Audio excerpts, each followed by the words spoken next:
যাতে যাতে গুনাহ কম হয়, বেশি বেশি নেক আমল করে শ্রাবণ মাসে আমলকে বৃদ্ধি করে পরিচর্যা করে দ্বিগুণ করে রমজানের শেষ পর্যায়ে যেন পেতে পারে, এই জন্য এটাকে শাহরুল্লাহ বলা হয়, আল্লাহর মাস। আর এখন যে মাসটা আসছে এটা হলো শাহরুল নবী, আমার নবীর মাস।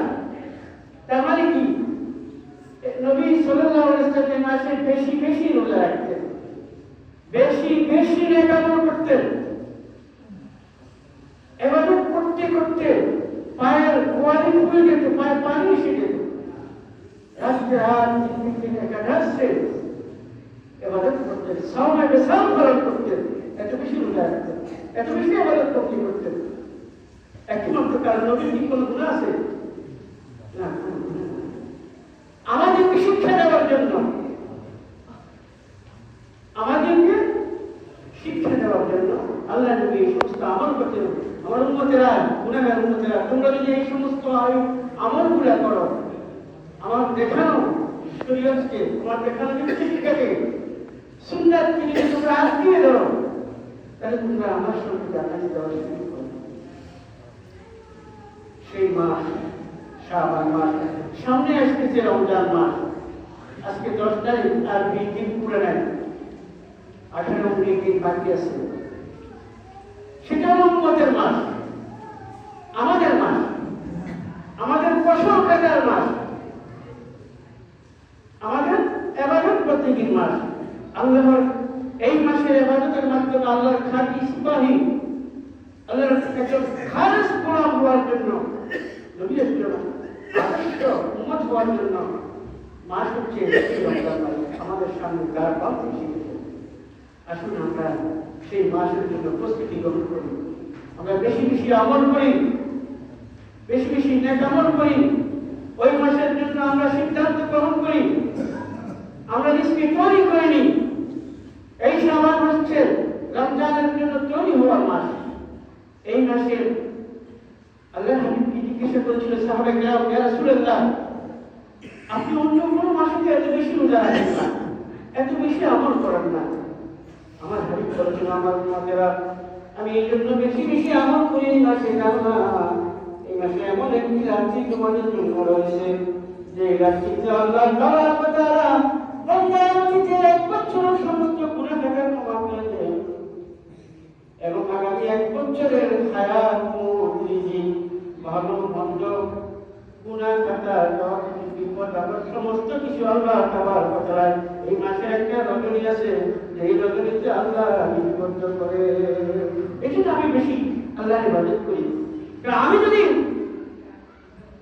রোজা অবস্থায় যদি আল্লাহর দরবারে আমার আমলটা আল্লাহর দরবারে পেশ না হয়, এই মাসে আমলটা আল্লাহর দরবারে পেশ করা হবে। এই মাসে লাইলাতুল বরাতের রাত্রিতে আল্লাহর দরবারে পেশ করা হবে। আমি মুহাম্মদ যদি আমার সাল্লাল্লাহু আলাইহি ওয়াসাল্লাম যদি আমার আমল বেআমল অবস্থায়, বেরোজা অবস্থায় আল্লাহর দরবারে দেয়, আমি আল্লাহর দরবারে কি করব? আমি যদি ইবাদত অবস্থায় আমার আমলটা আল্লাহর কাছে না যায়, আল্লাহ আমাকে কি বলে মুহাম্মদ, আমি কি করব? আমি কিন্তু একটু আগে বলেছিলাম আল্লাহর নবীর কোনো গুনাহ নাই। সূরা ফাতিহাতে আছে, আল্লাহ বলতেছেন,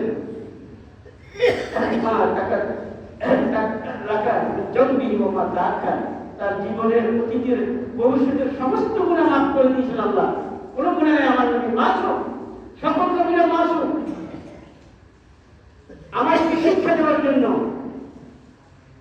আমাদেরকে আদর্শ গ্রহণ করার জন্য ওনারা এই ব্যবহার করছেন।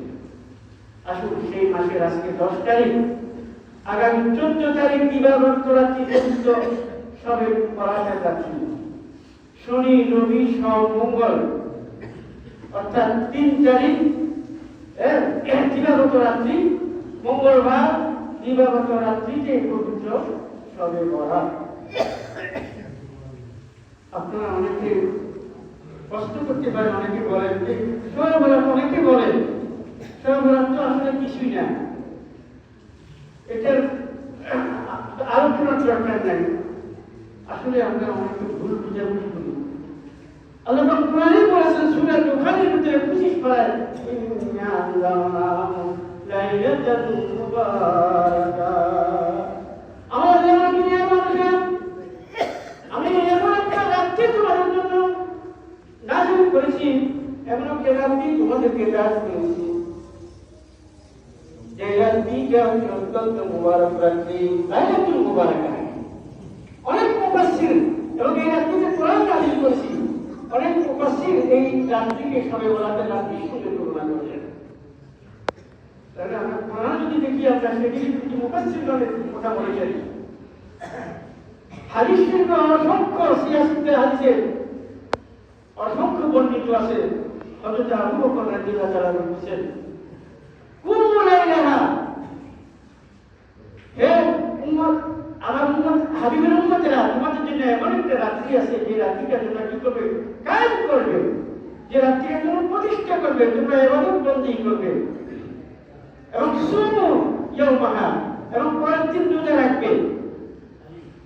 এরপরে বলতেছে আইনাহু লাইলাতুল মুবারাকা, এটা একটি মুবারক রাত্রি। আবু বকর বিশিষ্ট সাহাবী, তিনি বলতেছেন এটা একটা মুবারক রাত্রি। আল্লাহ তাআলা বান্দাকে ডাকি ডাকি বলেন, হাল মিন মুস্তাগফির ইয়াগফিরুল্লাহু, তোমাদের মধ্যে কি কেউ আমার কাছে প্রার্থনাকারী আছে? কেউ কি আমার কাছে চাও এই রাত্রিতে ক্ষমা চাও, আমি তোমাদেরকে ক্ষমা করব। কেউ কি আমার কাছে তোমাদের কোনো ফরিয়াদ আছে, তোমাদের কোনো অসুবিধা আছে, তুমি তোমার আলোচনা আছে, তুমি যাই চাও তাই আমি নিজে রাখতেছি। হাল কিভাবে সময় সাথে পর্যন্ত ডাকতে থাকে আল্লাহ তাবারক তাআলা। আল্লাহ তাবারক তাআলা হাদিস শরীফে এসেছে, ওনার নির্ধারিত আসন ছেড়ে দিয়ে প্রথম আসমানে এসেছেন। মাগরিবের পর থেকে তিনি প্রথম আসমানে আমাদের নিকটবর্তী, পৃথিবীর সবচেয়ে নিকটবর্তী আসনে তিনি বান্দাদেরকে ডাকতে থাকে, বান্দারা আসো, আজকে রাত্রিটা অত্যন্ত গুরুত্বপূর্ণ, ফজিলতপূর্ণ রাত্রি। এই রাত্রিতে যত বেশি আমল করবে, তত বেশি সওয়াব, বোনাসের সওয়াব, অল্প আমলে বেশি বেশি সওয়াব পাওয়ার গ্যারান্টি আল্লাহ দিয়েছেন। এটা হচ্ছে নফল ইবাদত, নফল কাজ। অপসংস্কৃতি করে খারাপ, ওই রাত্রিতে তারা রাত্রি বাজানো, খানা, ভালো খানা খেতে দিলে এগুলো বেশি ইম্পসিবল, এগুলো করতে যাবে না। ইবাদতের জন্য বলা হয়েছে। আমার নবী ইবাদত করতে করতে রাত্রিতে হযরত আয়েশা আমার স্ত্রী বলতেছেন হাদিস শরীফের ভিতরে, আমি দেখি আমার সঙ্গে যিনি শাহিদ আছেন তিনি এখন আমার সঙ্গে নাই, যিনি আমার সঙ্গে ছিলেন আমি তাকে খুঁজতেছিলাম।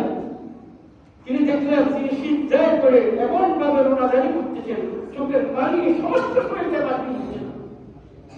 উনি মাথাও দেন না, উম্মতের জন্য কেন?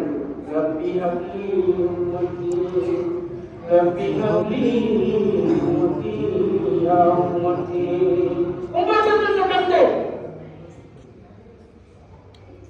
চোখের পানিতে সারা শরীর তিনি বাসায় দিয়েছেন, ওনার পান করা খুলে গেছে। আমি ভয় করছিলাম, আমার মনে হয় তার কোনো অনুষ্ঠান বেহুশ হয়ে গেছে। আমি আমার হাত দিয়ে ওনার কদম মোবারকে ইশারা দিলাম। তিনি মাথা উঠে সালাম ফিরে আমাকে বললেন, আয়েশা তুমি জানো না এমন একটা রাত্রি আজকে রাত্রি, যেই রাত্রিটি, এই রাত্রিতে মন্দার সমস্ত আমলগুলো আল্লাহর দরবারে পেশ করা হবে। যেই রাত্রিতে মানুষের আগামী একদিনে ভাগ্য নির্ধারণ করা হবে, রিজিক বন্টন হবে, হায়াত বন্টন হবে। হায়াত, মত, রিজিক, ভালো মন্দ, পশু কিছু সমস্ত কিছু নিজেকে বদলা করা হবে। এটাকে সৌভাগ্য রজনী বলা হয়, ভাগ্যের রজনী বলা হয়, বাজেটের রজনী বলা হয়। এই রাত্রিতে আমি মোহাম্মদ কিভাবে ইবাদত ছাড়া বসে থাকি, নিয়ম সিদ্ধায় করে দাও।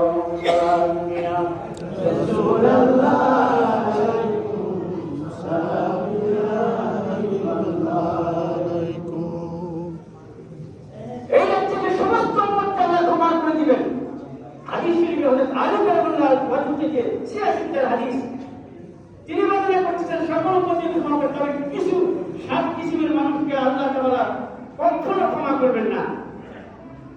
এক নাম্বার হচ্ছে যারা শিরককারী, শিরক মুশরিক ব্যতীত, যারা আল্লাহকে ছাড়া অন্যকে সিজদা করে, আল্লাহর কাছে চাওয়া ছাড়া অন্যের চায়, আল্লাহকে রব হিসেবে মানে, আল্লাহ সৃষ্টিকর্তা, কিন্তু আল্লাহ যে রব, রিজিক দাতা, পালন দাতা, বিধান দাতা, আইন দাতা, সর্বদাতা, এই সম্পর্কে তারা মানে না। এমনি সৃষ্টিকর্তা মানে, কিন্তু আল্লাহর হুকুম তারা সঠিকভাবে মানে না। এজন্য ভাইরা, যারা মুশরিক, শিরক, আল্লাহ কোরআনে বলেছেন যে সমস্ত গুনাহ আল্লাহ ক্ষমা করবেন, শিরকের গুনাহ আল্লাহ ক্ষমা করবেন না। শিরকের গন্ধ যদি কারো কাছে থাকে, সামান্য পরিমাণ, স্বল্প পরিমাণ যদি কারো কাছে থাকে, শিরক থাকে, তাহলে কিন্তু ক্ষমা করবেন না। আমার নবী যখন মেরাজে গেছেন, আল্লাহ তাআলা বলেন যে জিনিসটাকে দান করেছেন, সর্বপ্রথম কি দিয়েছেন? আল্লাহ তাআলা কুদরতি হাত দিয়ে আমার নবীকে নামাজ দিয়েছেন।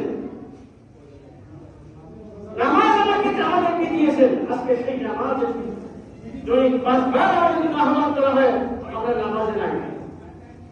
দুনিয়ার সমস্ত কিছু নিয়ে মনে করছি, আমরা নামাজে নাই। আমার প্রিয় নবী সাল্লাল্লাহু আলাইহি ওয়াসাল্লাম ওনার গুরু বলতেছেন, আমার প্রিয় নবী যখন দুনিয়াতে আগমন করতেছেন, সিজদারত অবস্থায় দুনিয়াতে এসেছেন, তিনি শিক্ষা দিতেছেন আমার উম্মতেরা নামাজ ছাড়তে পারবে না।